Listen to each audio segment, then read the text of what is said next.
One of the things that video games do really well is absence, specifically recent absence. A cigar still sending up a ribbon of smoke from an overflowing ashtray, for instance, or the wind plucking at a curtain where a window has been left just slightly open. Games are brilliant at this kind of setup. Instant mystery where you don't need actual people around, you just want to know who, what, and why. These are all questions that Blue Prince finds time for in its way, but its most pressing issue is where. The answer to the question of where is a sprawling house, left to you in their will by an eccentric relative. But there's a catch. The house contains 45 rooms, but if you can find the secret 46th, you get to keep the whole place. And there's a further catch. Well, more of a wrinkle actually, but these 45 rooms move around every night. So every morning you head into the main entrance lobby where 3 closed doors await. Open a door and you'll draft 3 potential rooms that might lie behind it. Pick one of these and you're off on your adventure. You literally build the house by choosing which room is found behind each door. There's more to it than this, of course, but this in itself is a considerable piece of video game magic and one worth hovering around for a while.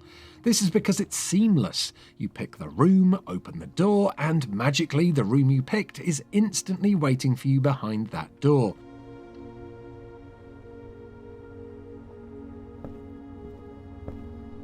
Even better, when you get a corridor going, you can look through a suite of rooms and see all your choices laid out and connected behind you. And like a deck of cards that's been honestly shuffled, you might ponder the fact that these rooms may never fit together in quite the same way ever again. In terms of gameplay, Blue Prince comes at players in waves. At first, you'll probably try to get as many rooms on the board during each day as you can. You need to get to 46? Fine, you'll get to 46. So then you think about doors. The higher the number of doors in a room, the more likely you'll be able to keep the floor plan building towards 45 or 46 rooms. The fewer the number of doors, say in dead-end rooms or rooms with doors that won't work because they won't line up with the existing doors you've already placed, the sooner you'll find yourself with nowhere to go.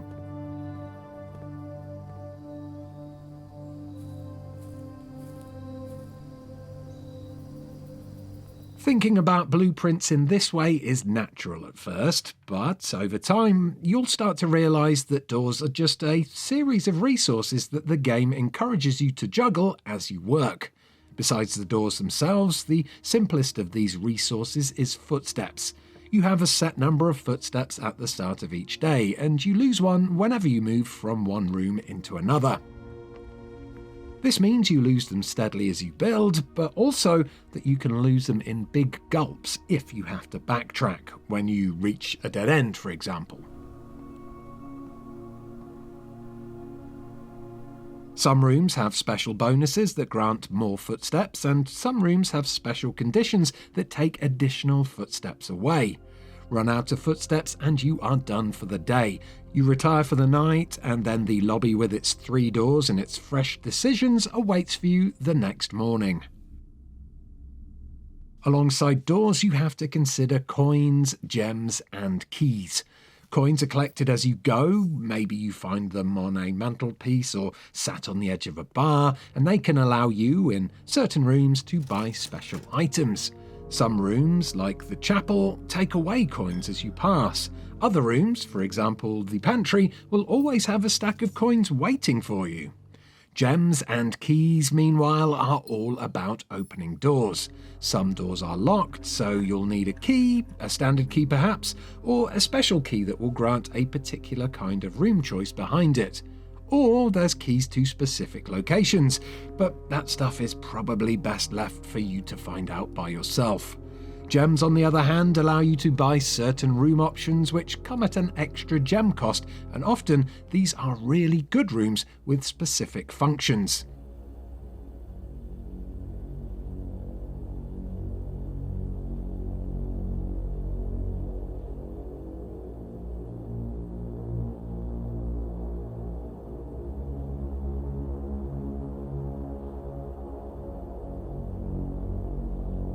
And that's also one of the main things you'll start to think about after a few hours with the game. Soon you won't be choosing rooms just for the doors they have or the way they work for your layout anymore, but because of the bonuses they'll confer in terms of other resources. But this is all skirting close to spoiling some truly incredible moments. Suffice to say, maybe there's more to the house than the rooms inside it, and crucially, maybe there's more to specific rooms than first becomes apparent.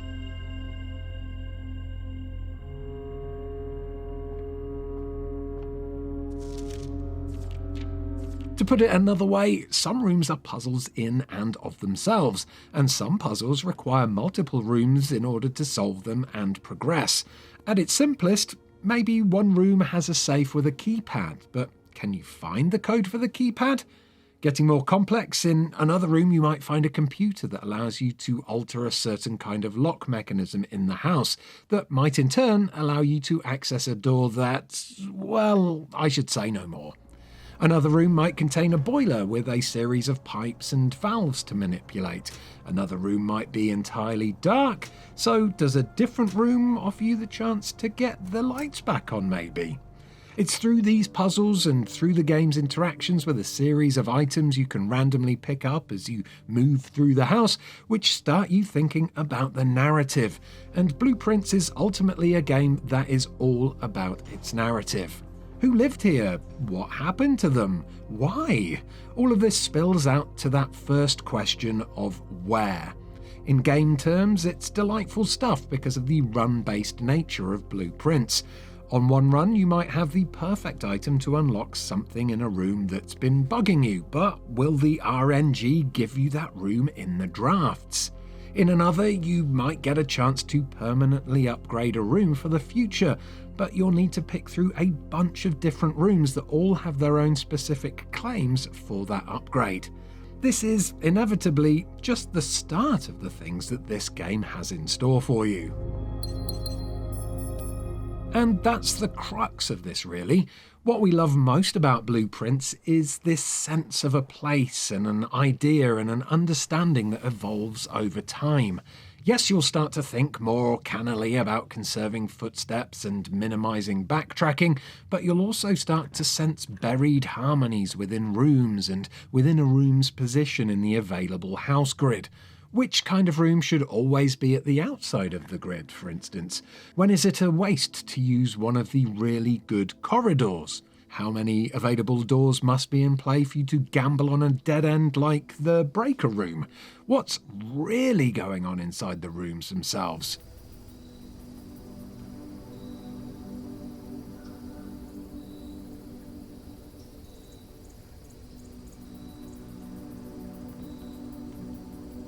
More than anything, Blue Prince seems aware of the time that you're spending within it, and that is pure magic.